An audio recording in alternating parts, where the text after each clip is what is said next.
Hello and welcome back to Being Human, the podcast that is trying to make a difference in this weird and wonky world. This morning it is brought to you by me, Lizzie Bean, a believer and encourager who only ever wants to help everyone to see that their place at the table is always there.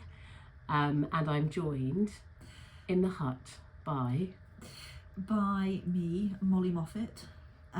So I'm a doctor, I work for Body Happy Org, and I have my own business supporting children with feeding differences and adults who want to improve their relationship with food. At the core of what I do is a real drive for radical acceptance of diversity of bodies and of minds, challenging the narrative that we get fed from a very young age around how we should behave and what we should look like, and fatness and dieting, which I think are extremely harmful. It's great to be back.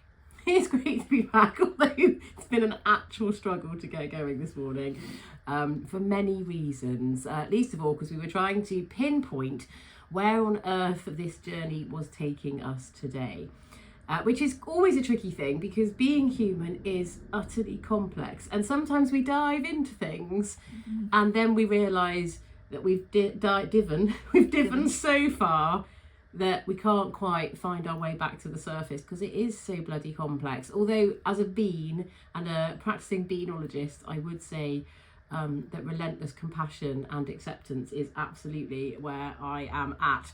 So today we have decided to put our finger upon many things, but making friends whenever, but particularly how we make friends in midlife, because it's fascinating to suddenly think that all of those things that you buried as a teenager weren't buried at all and they come back really fast. Yes, gosh, I do not miss those days one bit. I still feel like a teenager most of the time. Does that ever change? I don't know. Do you ever get to the point where you feel like a responsible human being and a respectable adult? Well, when I wear a lanyard, I feel like an adult. Do you? I do, yeah. Yeah, okay. And also when I have to take a cat to the vet to have it medicinally helped in any way. Oh, I mean, gosh, I could tell you a story there. A medicinally helped cat. Have you ever tried to put a tablet into your cat's mouth? Oh yeah, I'm really good at that actually. Oh my goodness. I put that on my CV these days. Many talents. So basically when Molly arrived this morning at my door, which is a good 74 hours ago now, I said, I can't even remember what I said, but I said... I think you said, I mean, we don't really know each other. I did. In between the Molly very bravely saying out loud, are we having a hug or not? So we duly did have a hug. We did. It wasn't a very long one. You know that apparently you have to hug for like 20 seconds to get the... that's weird. Yeah. No, Maybe 20 is a bit long, but... 20 seconds is too long.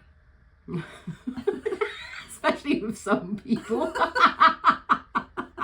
If you held a hug for 20 seconds. No, but you I'm not going to say we should practice this, No. because that would feel a bit intimate. But like, honestly, if you hold someone for 20 seconds, you can physically feel the oxytocin release in your body. I promise. I'm not going to make you do that because that's really over the top. I think if you knew that was going to happen, then I can buy into that. But I think if unexpectedly somebody just launched at you and held you for 20 seconds, didn't let go, there would be no oxytocin released. More, what the hell is going on? Fear. Fear. It feels a bit unusual and awkward. 20 I think it's really fun. I think maybe we should start another campaign alongside this one. Actually, I don't. I also think hugging's a funny thing because hugs, sometimes I love a hug and sometimes I don't love a hug. And I think it's really nice that you asked, are we hugging? But because for me, it's really important that, like, sometimes if I feel really emotionally sad and someone says, gives me a hug, I'll cry, and I don't want that. When I'm discombobulated, I don't want a hug either. I feel I kind of go into myself. Oh, we're twinning. Definitely no physical contact is needed. I want to say we're twagging, but I feel like that sounds a bit weird. Hugging's an interesting thing, isn't it? Because think we're only recently started talking about kind of body autonomy. Yeah.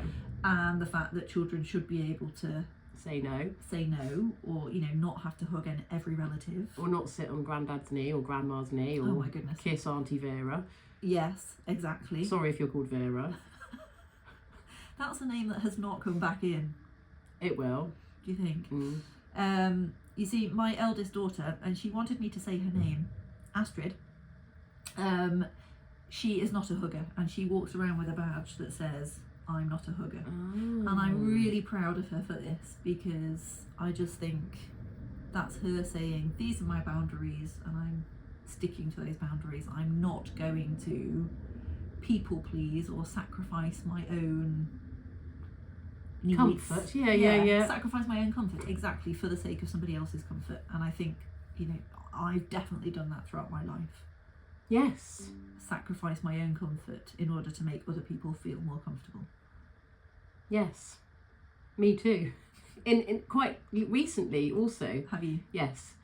In that, so because I'm so acutely aware of what it feels like to be rejected, if somebody comes in for a hug and I don't really want a hug, but I don't want to upset them because I know how acute that feeling can be, Absolutely. I will administer the hug. And can I just say that I'm not talking about any, like recently, sometimes at work, so I run like workshops in buildings, businesses, and after the ends of those sessions, lots of people want a hug because it's a really beautiful space that I share with people. And I love those because they tend to be quite transactional. They're just a thank you.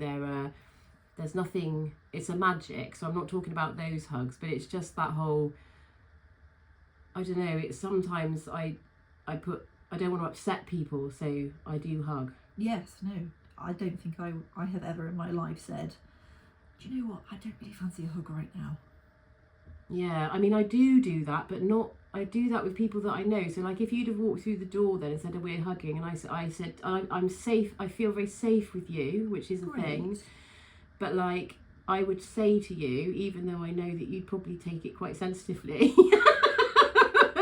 I'm all right for a hug right now, but it's not because I don't love you. So I over-explain the situation, obviously. Yes, of course. Yes. You wouldn't just be able to say, not today, thank you, or no, get your mitts off. Yes, and it is fascinating because people, you know, there is this is really beautiful dovetail, is that the word? Because people who subscribe to the hugging world, and I'm all for whatever you need, right, is how we roll. Yes, exactly. But just because you love it does not mean that everybody else does. And just because you love it then doesn't mean you always have to love it. And I think, so the one thing that I get, you know, I think people think about me all the time is, oh, Lizzie, you're so kind. But kindness has boundaries. And I think that is a really important thing for me to say to the world. Like, I worry that those of us who are, whether we were born to be nurturers or we've been told that's how we should be by the world, that we sometimes are so kind that we forget that we need that kindness too. Yes, I think about this quite a lot, and it's a really difficult balance to strike, isn't it, between wanting to show compassion and being considerate to other people's feelings, but not doing that so much that you become a martyr. Yes. And it's hard, but is that not where, so there's two things, there's probably 7 things, but I'll start with 2. There's 2 things. One is to check in that when you're saying yes, or you're accepting something, or you're having conversations with people, that you're living true to how it feels in your body, so you're honouring your own needs. Yeah. And the second thing is to know that when people ask you something and you say no to that you're saying no to the thing, not the person. Mm-hmm. And then the third thing, because obviously I did say there'd be 2, but actually there might be 7, is that whole idea that, no, I've forgotten it. Oh my no. God! I do that all the time. Yeah, is to just check that, no, be accountable. Be bloody accountable for your boundary setting. So like, if, you know, if somebody wants to come and do something with me, like say I've started a new adventure somewhere and somebody said, oh, can I come? But it's actually my world, like I've created little spaces for myself. I'm allowed to say no to that and not feel bad about that, but also say I'm really sorry, but not at the moment, or not this time, or not for now. Yeah. Does that make sense? Definitely. And interestingly, I think people actually do respond quite well to kind of a clear boundary. Yes. Because it allows, it's a bit like with children, isn't it? Actually boundaries are really important, and it helps children feel secure when you set clear boundaries. I think adults are no different. It being really clear, I'm not somebody that gives people a hug. Yeah. Actually, that's really clear, and from now on, and it's not confusing. Exactly. Yeah. Everybody knows where they stand. I mean, of course, it's never as straightforward as that, because sometimes I do feel like a hug, and sometimes I don't. But then that's a case where we just have to ask, or Yeah. The other thing is to empower people to have the voice to say what they need. Mm-hmm. So, which can be really vulnerable, and not something that we're able to do necessarily in all the spaces. But like if I'm feeling really sad and I don't want to hug because I don't want to cry in that space, but I know that I'm really safe to be that person in another space. So being able to say out loud what you need is really key. Definitely. God, that's hugging. I mean, 12 minutes later and we've talked about hugging. That's why it's such a bloody shit show. Life, I mean. I mean, yeah. Do you think COVID has changed? I think COVID might have kind of triggered the conversation around hugging, because of course we didn't hug for a while, and I think lots of people realised that actually they quite enjoyed that, and it then allowed them to say that. But also potentially it's made people more fearful of close contact. True. Because of Yes, the whole, not wanting to get their lurgy. Yeah. And that's, sorry, that's the thing, isn't it? It's also bloody multifaceted and complex. What is it that your friend Tweedy says? It's complicated. It's complicated. It's complicated. Yeah, it is. And I just think as per is that whole thing of like, in relationships, is to be able to say your truth, whatever that is in that moment, but to check that your truth is coming from your needs, not from perceived needs or needs that you think you should have. But also you're saying these things out loud to other people who, every single person in the world sees the world from a totally different perspective. Yes. So what do you need in order to feel able to say, these are my needs? Yeah. I don't want to hug today. What do you need from people? Like, what allows you to feel able to do that? Oh. I need to feel like that people create the space to hear the words of the story and don't try and leap in and fix whatever's going on. Does that make sense? Yeah. What about you? So, I mean, there needs to be a level of security that, this is somebody that I know has chosen to spend time with me and, is a kind of well-established friendship. Yeah, that's actually quite key. I've never thought about it like that before. Although, I mean, we've acknowledged that we don't really know each other. We're not sure whether we're friends. I know, but that's really fascinating. Where the hell? When do you classify that? Yeah, exactly. I don't know. I don't know either. I just don't know. Yeah, bloody hell. I was just going to go back to the boundary thing. I know that we flipped before that, but like, boundaries are really important. And when I talk to families that I work with in this arena, I say, like, if you played a game of Monopoly and you didn't have any rules, I mean, I bloody hate Monopoly, it's the world's worst game. But anyway, if we didn't have any rules, we wouldn't know what we were doing. And that doesn't mean that we can't challenge the rules or bend the rules or change things. I'm a great believer in efficacy. Is that the right word? Maybe not.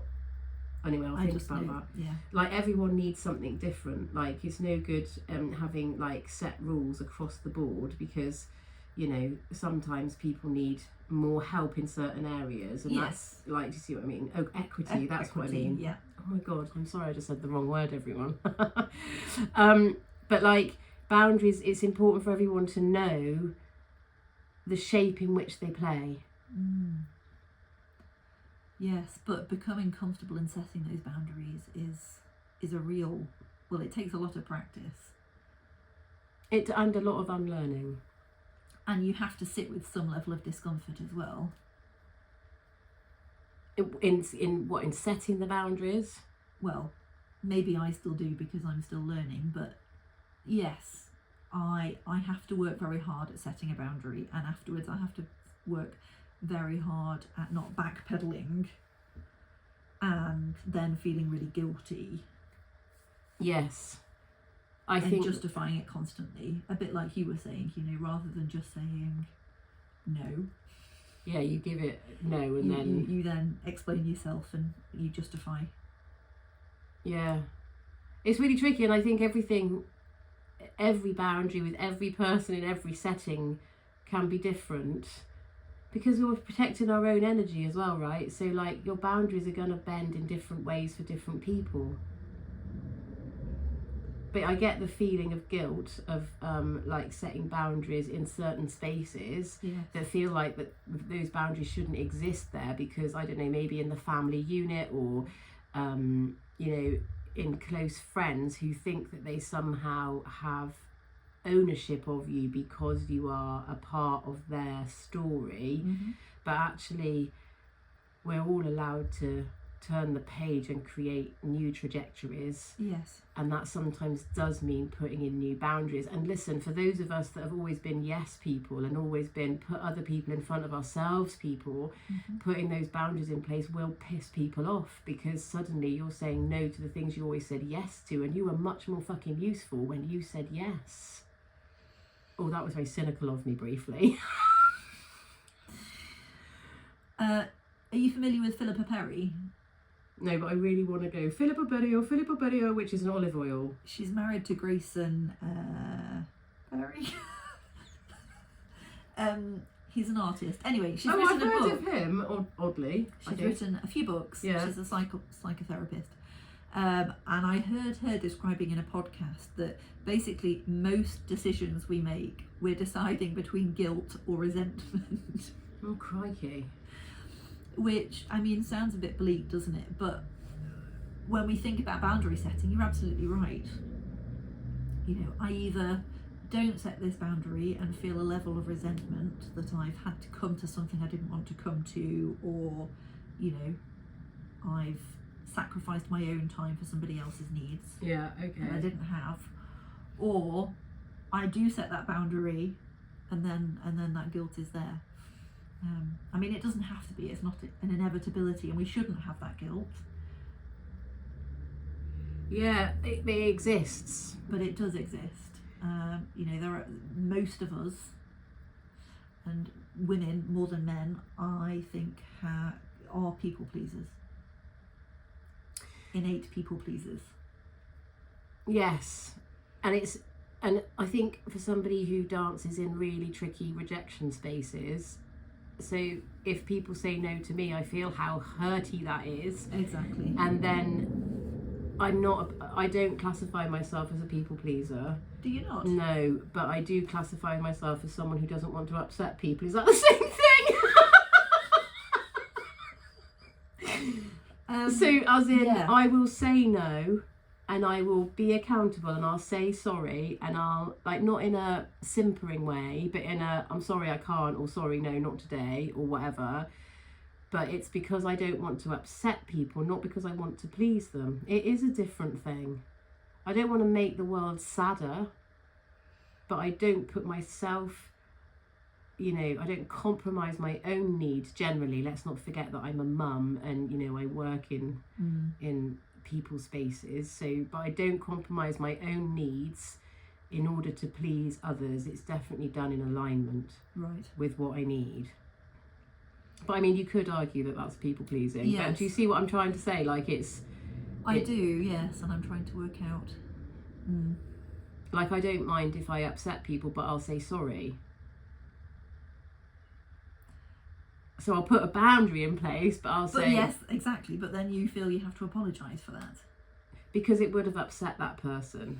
And I don't necessarily... My intention is never to... My boundaries aren't intended to upset people, but like at the end of the day, I'm honouring my own life. Yeah, and that's great. And that sounded sarcastic. Thank you. I really just need that. She sounded ever so enthusiastic then. Great for you. Yeah. No, I do mean that. Yeah, but I mean, I've read a few posts recently about the way we write emails. Yeah. And even things like "I'm sorry to bother you" or so I don't do "Thank that. you so much for your time." Yes, I might do that. I probably don't do "sorry to bother you." I might do. I'll have to go back and read all my emails now. Yeah, I think I do apologise a lot for taking up my space in the world.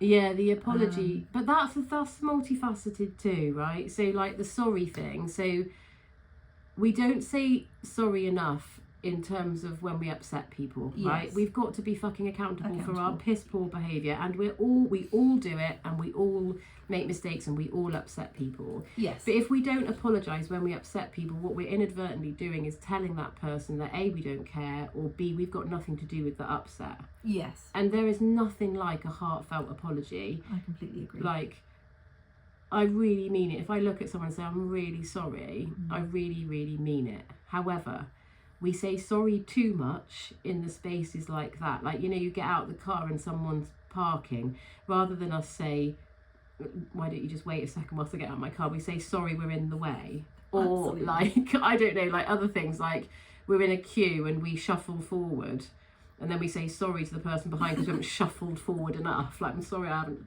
done that. Like, we do it, it's ridiculous. Like, let's be honest. I mean, that's what we're talking about. That's sorry. Yeah, absolutely. The sorry dance of sorry. Yeah, which happens a lot. But then you go to Waitrose. I'm sorry. Not necessarily Waitrose, but any supermarket, and someone runs into you in their trolley at a certain time of day, like mainly 6 p.m, because everyone's stressed and angry, and they don't say sorry. Oh, that really annoys me. That's annoying. That really annoys so me. So stop saying sorry for the things that really need no apology, and start saying sorry for the things that do. Yes. Be accountable for your poor behaviour. And whether that's brought on by, because then people say, but Lizzie, you're so compassionate, you understand that everyone has a bad day. I am, but when I have a bad day, I don't go and ram people in the legs with their trolleys. Not that actually happens. A bit dramatic. Like, yeah.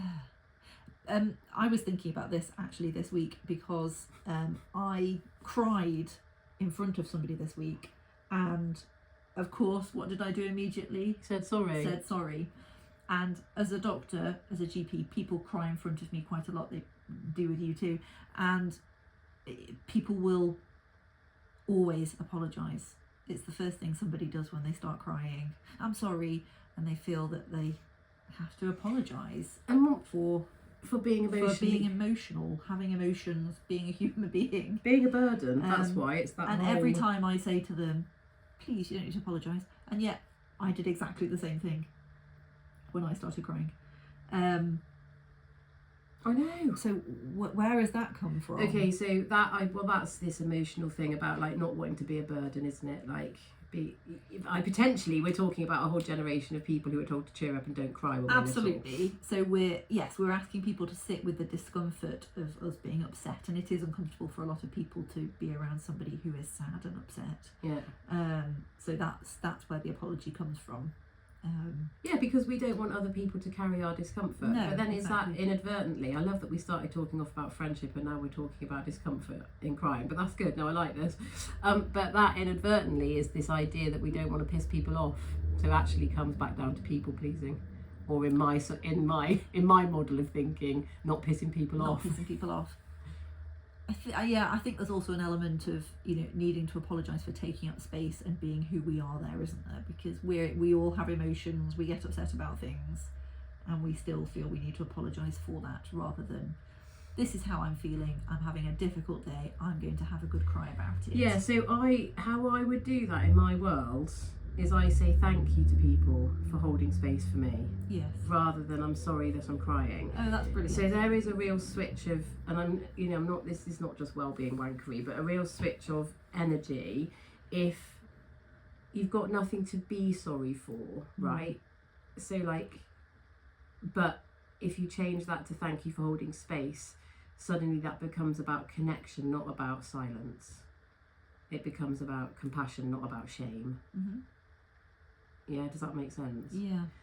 But it doesn't, I remember saying that to someone about, the problem with all of this stuff is that thank you can live and exist in certain spaces, but you can't then just replace every sorry you're ever going to make to a thank you. No. So you have a massive row with someone that you love and you say, well, thank you for being my friend. No, that's not okay. Like, you've got to be sorry has a place, and it helps people realise that their side of the argument, their side of the story, their turn of the page is valid. Yes. But also a sorry is more than words, isn't it? Because it's easy to, well, it's not easy, but it's easier to say those words than to actually reflect on what you did and what you're going to do differently in the future. Well, that's exactly what I would say. True apology comes with changed behaviour. Yeah, and also like a growth mindset of these are the things that I'm going to do to change, rather than, oh my goodness, I'm a terrible person, I've really upset this person and I'm now going to kind of feel... Or I'm not going to change because this is who I am, which is a whole other podcast. Gosh. Say it how it is. Yeah, I know, that doesn't help. No. But yeah, fascinating stuff. Like, and this is all simple life stuff. Like, this happens all the time. If you're finding yourself saying sorry all the time, what you sort of do is you're inadvertently saying sorry you fucking exist. Exactly. And I can't, and I know where that comes from. And I know the complexity of the undoing of the narrative. But no. This is me. This is my space. And I deserve to be here. Yes. But say sorry when you need to say sorry. Like, if you've hurt someone in a conversation, even if you don't mean to say sorry, even if you haven't meant to hurt them, we're all really sensitive feeling people. So if you've said something that's upset someone, even if you don't intend it, it takes nothing to say, I'm sorry. That wasn't what I intended to do. Yes. But accept that people are hurt by whatever. Yeah. Because then you have well, if I didn't mean to hurt you, I didn't mean it. What the fuck? Well, it did hurt me. Oh, and actually the whole I'm sorry I upset you, I think is quite a loaded sorry as well. Yes, I know, that's the whole thing. It's got to be sorry, yeah. I'm sorry that upset you, but mean it. Not I'm sorry I upset you, it's your fault, you're crying. Do you know what I actually think would mean more in that situation would be to say, I can see I upset you and I'm sorry. Yeah. Yeah, true. I think that's nicer than I'm sorry if I upset you, because that's... Or I'm sorry that's upset you. Maybe that's better than I'm sorry if I upset you, but yeah. No, I hear that, like, I get that, and I'm sorry, I think. I'm going to try and start saying that. Are you? Ooh, there's a challenge. Challenge, Annika. Ooh, yes. I did like that programme. I tried to buy a yellow jumpsuit the other day, just as a side note, and I found one, and I wasn't going to buy it, and then I went back and bought it, and it's not really yellow, it's sort of green. So I'm a bit disappointed. I would be, yes. That's false advertising. It is. I want to be like a banana and run around. Annika Rice is now like 70 or something insane. Oh, she's not insane. I thought you meant she's 70 years old. No. Yeah. No, as in, it's insane it's that insane that she is. I might message her and ask her where she got her yellow jumpsuit, because I really want one. And obviously every good bee needs a yellow jumpsuit. And then you could become friends with Challenge Annika, with Annika Rice. Yeah. So. Yeah. Yeah. Oh my God, I'd love to start a friendship. Yeah. No, and we could have this conversation. I wonder if she's a hugger. Oh, I don't know. I don't know. And what happened to Dave? Who's Dave? The cameraman. I don't know who Dave is. Did you used to watch Challenge Annika? I don't really remember. Okay. I know she got out of a helicopter. Dave was the cameraman with the fluffy broom that followed Annika around. Oh, I don't know what happened to Dave. Always fluffy broom. Always fluffy broom, yes. Gosh, technology has come on these days yet. Not much, because we couldn't get our microphone to work. Yeah. Okay, yes, fascinating stuff. Boundaries, kindness. Basically, the fundamental thing of that is your boundaries need to be kind to you as well. Which, what does that mean? It means if you're the yes person at school who always bakes cakes for the PTA, but you've also got a million other things to do and loads of plates to spin, that you actually pull in and say, no, I don't have capacity, and understand that this is about how much room you have to do stuff, not about how capable you are as a mother, a woman, a person. Oh gosh, yes. Yeah. Kindness to yourself. Yeah, I call it compassion in my line of work, just because I don't know why. I think the kindness rhetoric, although I'm a great believer in kindness, is can be counterproductive. Okay. I won't apologise for saying kindness. But yes, I take your point. Maybe compassion is... You don't need to apologise, say thank you. Thank you for that learning point.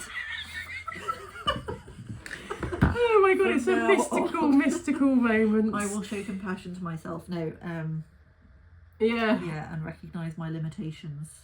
Yes. Yes. But will you? Like, I'm not trying to challenge you on that, but I sort of am challenging you on that. Will you? Like, no, I have got better at that. That, you know, yes, I can't bake cakes for the school charity event because I don't have time. And that's fine. You know. And you can also buy cakes from Co-op or Tesco. Yes. I've had to really swallow my pride over that because pre-children, I imagined that I would be the kind of mum that would be, you know, baking fresh bread. But that cakes is every week. But that is social narratives about what makes a good mum. Oh, I know, and it's all a load of nonsense, and we should absolutely be fighting against that. And I haven't baked a cake for a very long time. Disappointing. Well, it's disappointing because I like cake, but yes, you know, my children much prefer a Colin the Caterpillar than that's all we ever had. Home baked. Collins and the woman version, Clara, whatever she was called, Chloe, I don't know. Something. Oh, crikey. Yes, it is really complex. And, you know, the bedrock of establishing friendships, relationships, whatever it is this idea that we have spaces with which we can talk about the stuff that matters to us, no matter how big or important that is in the other person's life, and the other person receives that information with an open heart and an open mind, with this idea that if things are pissing them off, they can change stuff. I'm so jealous of your ability to just improvise and do you like that? But don't say such powerful things without thinking it through. Tomorrow I will be thinking of all the things that I should have said.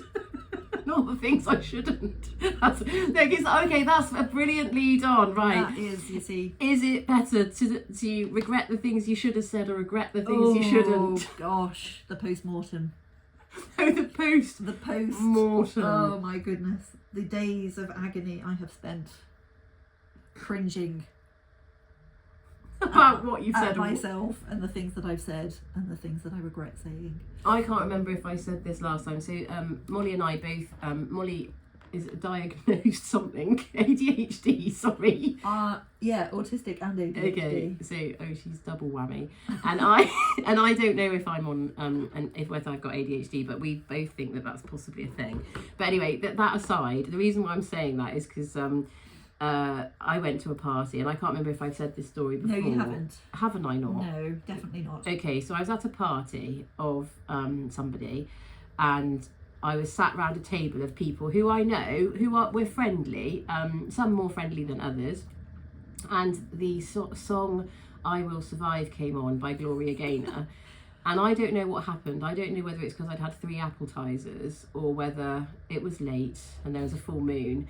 But I then decided to sing Gloria Gaynor's "I Will Survive" in several different styles. So first of all, I was a really posh person, so I did that. And then I was somebody from EastEnders. And I watched the man sat next to me, his mouth get more and more open with utter, I don't know whether it was fear, admiration, or a little bit of what the fuck is this? And so what happened? Did you just keep going? Did you roll with it? Of course you did, and I'm sure you pulled it off. I rolled with it. Yeah. And then about 10 minutes later decided my time had come to leave the party. And then I left the party quite quickly, got in the car and went, what the fuck was that? Oh, drove home, but I have since seen the man and we're still friendly. So, yeah, I haven't. I mean... But the post-mortem is fascinating. Yeah, it's, you see, for me, that's utterly excruciating, that post-mortem. And I mean, 20 years on, I can still think about something and go, oh, God, Yes. please, somebody just remove that memory from my psyche. And you know, in a way, I think I'm glad I don't drink anymore, because I think I used to do that. I think when I was drunk, I used to give myself permission to behave like Gloria Gaynor's sidekick, but then I wouldn't remember it. I mean, I would quite like to not remember. Really, that's interesting. Oh my goodness. No, the not remembering's what scares me the most. Because then you don't know what you said. I'd Yes. rather live in blissful ignorance of all the things that I am mortified by myself saying. What's the most mortifying thing you've ever said? I mean, there are many, but the memory that particularly jumps out, I can't believe I'm about to say this. When I was a GP trainee, I was pregnant, and I decided that it was completely appropriate to discuss in a fair amount of detail about my fear of perineal tears, and my husband giving me a perineal massage to help reduce the risk of perineal tears. Do we need to explain where the perineum is? It's the bit between your vagina and your bottom. I'm so immature. I've just giggled at that. Sorry. Carry on. And you know, I've watched a few deliveries in my time of medical students and junior doctors, and so I was, yes, pregnant and worried about my perineum. Yes. I was very protective towards my perineum, and yes, I overshared, which is kind of what I'm doing now. And it was just not the right room. It was not the right room. Awful. And I look back at it and I can still remember the faces of the people in the room, and it just is. Just makes your tummy. And interestingly, what I want to know is, what's that feeling? Just, what is that feeling? I'm not very good at naming my feelings. I mean, just embarrassment, pain, shame. Yes. I think, yeah, for me it's shame. All the time with post-mortems of various social situations, I feel ashamed that I've made a fool of myself, or I've let people know too much about my soul. Yes, absolutely. And I don't know if this helps you feel any better, and again, I'm not sure why I'm sharing it, but I told my doctor recently that I don't perform. No, I think it's too much. I've changed my mind. No, I can't. If anyone's listening to this and they want to know what that story was, I will share. But that was so funny. I saw Molly's face. She's like, I was just feeling protective towards you. Yeah, and she was right to feel protective. Another story I have though was when I was having a cervical smear, and I was making the nursing staff laugh, because you know, laughter is pretty much my go-to defence mechanism. And as I was laughing, I said, "Oh gosh, I really hope the what's the thing called that they poke up? Yeah, the speculum doesn't shoot out and kill the doctor," because I was laughing so hard. Luckily, it didn't, but that would have been also very funny. Oh my god, I'm so glad I didn't just share that story. I have to remember my children listen to this also. For patience. Oh yeah, people that actually. Oh gosh. Anyway, yes. Anyway, that's hilarious. Perineal massage. It is a, you know. It's a thing. It's a certified. Yeah, it's a thing. Proper thing that should be done by respectable human beings in a completely non-sexual way. And only after you've had a hug. Boundaries firmly set. Oh my goodness. Crikey. Right. That is so funny. The post-mortem. Yes, it exists. And I think that, you know, it's funny, isn't it? Because when you meet people who are fizzy like you, you can get caught in I feel like it's a bath bomb, right? If I meet people who fizz like I do, I feel like I've been thrown into this beautiful bath. Absolutely. And suddenly I'm multicoloured and sparkly, and there's fizz coming out of every orifice, right? And it's beautiful, but I'm so excited by that feeling that sometimes I don't stop fizzing. Definitely. you get carried away, it's exciting, and there's an element of impulsivity as well. Yes. And such a feeling of joy, the joy. connection, Yeah, no, the absolutely. being seen by a fellow weirdo, and I mean that term with great love. Like, I'm really proud that I'm weird. I'm so proud that I'm weird. That when I meet people who are like me, it makes me feel so connected and so less alone. Like, that's a thing. Why did I just say that? I don't know. I've forgotten. But yeah, the fizz, and then where does the fizz stop? And if you know, sometimes I meet people who obviously have the fizz, but they've learned to put a cap on the fizz, whereas, and I have too, obviously learned that. Like, when I'm speaking publicly, I know when to stop. But sometimes in social situations, it's less boundaried. Yeah. Because I don't have to be Lizzie the professional. Yes. I can just be Lizzie, the weird and wonderful, wacky woman. Yeah. And I guess those of us who have grown up neurodivergent have inevitably suppressed some part of us. Yeah. And hidden it in order to try and fit in. And so then there's this real sense of liberation, isn't there, when you feel in a place where, like, you have got permission to kind of say those things. But even then, like, even that, there's still a gear shift for me. I have an awareness of the way people, the way the energy in the room shifts, the changes on people's faces. I'm not saying I do anything really, really extraordinarily weird, right? I do, but like not. But I feel the shift change, and I feel myself get back in my box. Oh, same. Oh, that makes me feel really sad. Don't get back in your box. Everybody would be very sad if you got back in your box. But isn't that awful? And that is, God, I live in this colourful world, and it's even I have to get back in my box sometimes. Oh, that was deep. Yeah. For anyone that doesn't know, I feel life quite deeply. And we feel other people's we do things very deeply, so that very perceptive, kind of in tune with what other people are feeling is very much there.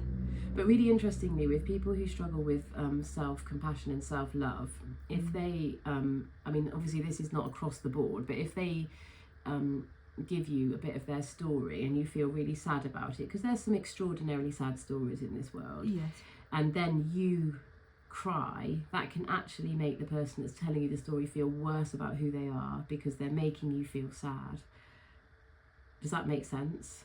So right. Like historically, so recovering self-loather, right? If I told you a story about me and why I felt that way, and then you were sad, I would feel even worse about myself as a person because I'd given you that feeling. Okay. I don't get that now, but that's why it's really interesting sometimes when you, I'm talking professionally now, when I talk to somebody who's giving me a story about how they hate themselves and how I totally am aware of how that is, I have to be really careful to not get overly emotional about that. Yes. In order to protect them. That's really sad, isn't it? Yeah. Because, obviously I deal with very sad situations in my job and sometimes have to break bad news. Yeah. And I'm trying to think, I don't think I've ever actually cried. There have been many times where I've had to work very hard at not crying because I'm in that kind of professional capacity. I don't know, it's obviously different breaking bad news versus what you've told, what you've just said, but I actually think there is a place for Oh no, I totally do. Oh God, no, yes, I totally do. It's more that whole attuning and being responsive, right? Really, absolutely. Yeah, so we sit in rooms with people all the time who come with stories, or we have something to give to them that we don't really want to. Yeah. And we have to attune to the energy in the room in order to make sure that we're giving whatever it is or receiving whatever it is in the best way. And I wonder if there's something in the fact that we both then can go a bit crazy at, Gloria Gaynor and